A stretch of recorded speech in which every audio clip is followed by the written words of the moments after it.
And we're back with Bedtime Stories Grown-Up Edition. Like Mother, Like Daughter, Part 6. When we left off, Bruce had confronted Marcus about being on vacation at the same time as Jessica, and Marcus pushed back. And Regina and Angela discussed how to get Bentley, her dog, to Denver, and what to do about Bernie and her new faceless brand. Regina and Angela wrap up their conversation, they give their salutations, schedule their next meeting, and get off the Zoom. She's always been pretty active, and at her last doctor's appointment and during her brief stay at the hospital, she was not told that she needed to stop exercising. So she wants to stay as fit as she can while being as safe as she can. She throws on some walking sneakers, puts in her Beats headphones, grabs her cell phone, and heads out for her walk. Meanwhile, back in NC, Jessica saw Marcus leaving Bruce's office. She turns around and makes a beeline back to her own. She calls Marcus on his desk phone and asks him to meet her for lunch. Marcus declines and lets her know that he does not plan to see her again until she makes an appointment at her OBGYN and he will meet her there. She asks him what can she possibly do to convince him that she honestly had no idea that Angela was her sister, that this was not some intricate plot, that this was never about a trap, that she loves him and wants to spend the rest of her life with him. And he says right now he can't focus on anything but finding his wife. They hang up the phone and Jessica just dissolves. Both Marcus and Jessica manage to power through their workday, but neither of them have settled spirits. As Marcus leaves work, he receives a call from his mother, Miss Brenda, inviting him to come over for dinner. He accepts the invitation. At the same time, Jessica's leaving work, heading to her mother Maria's house to pick up her daughter, Melissa. When Jessica arrives at her mother's house, her mother takes one look at her and realizes that something is seriously wrong. Maria says, "What's the matter, mija? Talk to me. What's going on?" Jessica says, "Mommy, now is not the time. I can't do this." Maria says, "Well, when? When is going to be the time? You left here the other day and you did not tell me what you were talking about. You said something that just didn't make any sense. It's almost like this man, this person that you've been having this affair with has something to do with your sisters, and I don't understand." Jessica says, "He has nothing to do with my sisters, and my sisters have nothing to do with him. Don't worry about it, Mommy.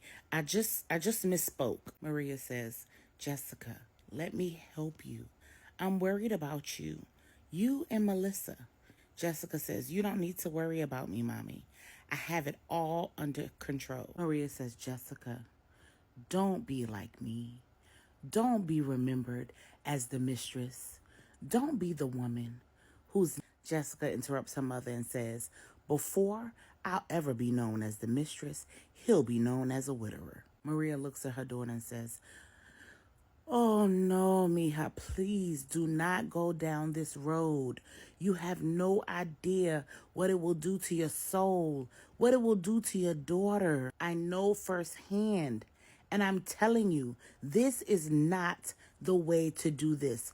Cut your losses, love on your daughter, and move on with your life." Jessica says, "Mommy, I can't move on with my life. Do you understand that I've created a family with this man? I'm getting ready to have another one of his children, and with any luck, it's going to be a son." Maria looks at Jessica and says, "Like mother, like daughter. You're going to have 2 children with another woman's husband." Jessica says, "Melissa, it's time to go, baby. I'll be waiting for you in the car." And she walks out of her mother's house without looking back. Marcus pulls up in front of his mother's house. He gets out of the car. He walks up the steps onto the porch. He rings the doorbell. Miss Brenda opens the door and says, "Hey, baby, come on in." Marcus enters the house.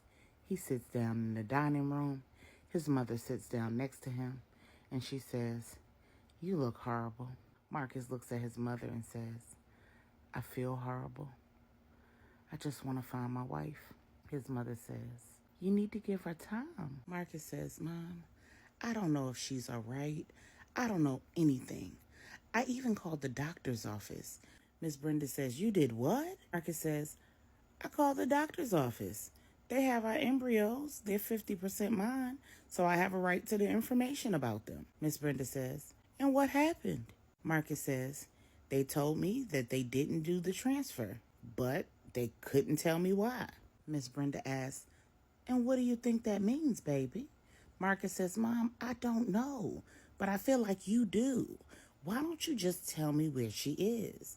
Miss Brenda says, Baby, I wouldn't tell you where she was if I knew where she was, but I honestly don't know. Marcus says, This just makes no sense to me. Miss Brenda says, Oh, it makes plenty of sense. You just don't want to believe it. What do you mean, Mom? You are having an affair with your wife's sister.